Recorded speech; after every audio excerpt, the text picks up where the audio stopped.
पिछले 24 घंटे में उड़ीसा के ऊपर रेनफॉल का डिस्ट्रीब्यूशन फेयरली वाइडस्प्रेड रहा है।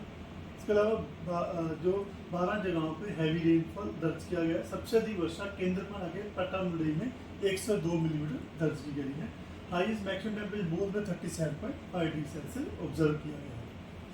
सिग्निफिकेंट वेदर सिस्टम की बात करें तो पहले तो आज हमारे उड़ीसा में 28 मई को ऑनसेट ऑफ मानसून जो है डिक्लेयर कर दिया गया है, जिसमें कि जो मलकानगिरी कोरापुट पूरे के पूरे डिस्ट्रिक्ट आ गए हैं और कुछ पार्ट जो बचा आया है नवरंगपुर, कालाहांडी, रायगढ़ और गजपति का, जो कि मानसून की नॉर्दर्न लिमिट में कैलकुलेट हो रहा है। इसके अलावा दूसरा जो सिस्टम है ट्रफ लाइन, जो कि साइक्लोनिक सर्कुलेशन वेस्ट राजस्थान के ऊपर है, वहाँ से नॉर्थ छत्तीसगढ़ आती हुई दिख रही है, जो कि समुद्र सतह से 0 से 9 किलोमीटर पर बनी हुई है और वो ईस्ट राजस्थान और मध्य प्रदेश के ऊपर से होती हुई आ रही है।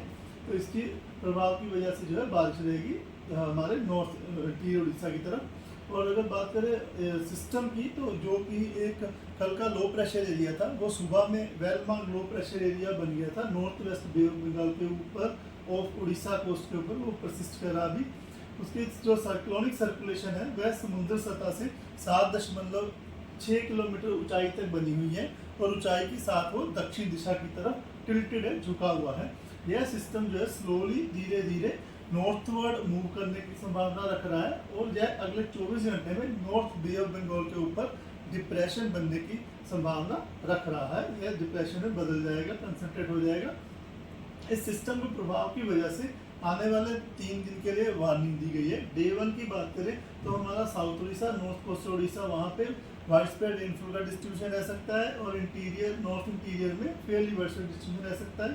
वार्निंग में बात करें तो आइसोलेटेड प्लेस में थंडरस्टॉर्म, लाइटनिंग और जो गस्टी सर्विस विंड है जो 30 से 50 km के बीच में तो चलेगी, वो लगभग सारे उड़ीसा में चलने की संभावना रह रही है हर डिस्ट्रिक्ट में।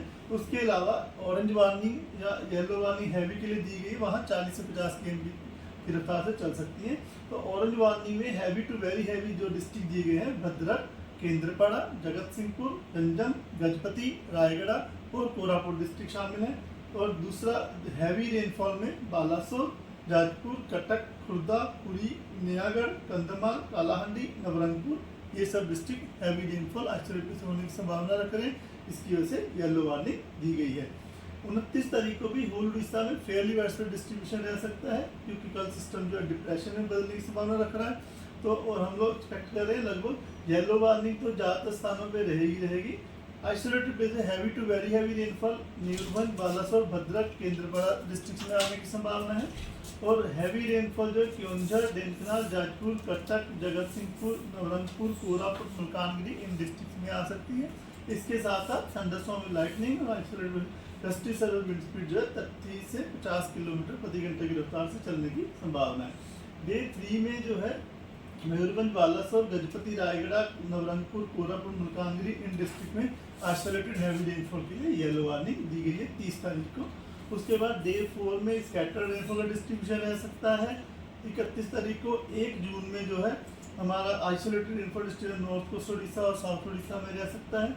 2 और 3 तारीख को जो है गजपति, रायगढ़, कोरापुट, मलकानगिरी में आइसोलेटेड डिस्ट्रीब्यूशन रहने की संभावना है 2 और 3 जून को। टेम्परेचर फोरकास्ट की बात करें तो टेम्परेचर फोरकास्ट में अगले 6-7 दिन में ज़्यादा बदलाव नहीं देखा जा सकने की संभावना है। फिशरमैन वार्निंग में जैसा कि सिस्टम अभी कंसंट्रेट हो रहा है डिप्रेशन जोन में, तो अभी हम लोग उम्मीद रख रहे हैं कि स्क्वेली वेदर रहने की संभावना है, जहाँ 40 से 50 किलोमीटर प्रति घंटा गस्टिंग टू 60 किलोमीटर प्रति घंटा की रफ्तार से आज 28 तारीख को हवाएं चल सकती है। बाद में कल यानी 29 तारीख को ये जो ग्रेजुअली धीरे धीरे ये स्पीड बढ़ सकती है और 45 to 55 kmph gusting to 65 kmph रहने की संभावना है। उसके बाद जो विंड स्पीड है धीरे धीरे कम हो सकती है। 30 मई को 40 से 50 किलोमीटर प्रति घंटा गस्टिंग टू 60 किलोमीटर प्रति घंटा। जो ये रीजन जो है इसका सेंट्रल बे ऑफ बंगाल और adjoining north bay of Bengal है और along and off Orissa coast के ऊपर जो सी कंडीशन है रफ से वेरी रफ रह सकती है। फिशरमैन को एडवाइस दी जाती है कि deep sea along and off Orissa coast 30 तारीख तक जो है अपनी जो वेंचर ना करें, ना जाए उसके अंदर, अपनी सावधानी रखें।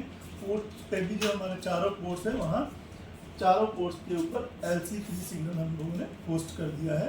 तो वो पोर्ट भी अपने सावधानी जो अपने शिप ऑपरेशन है रेगुलेट करें। धन्यवाद।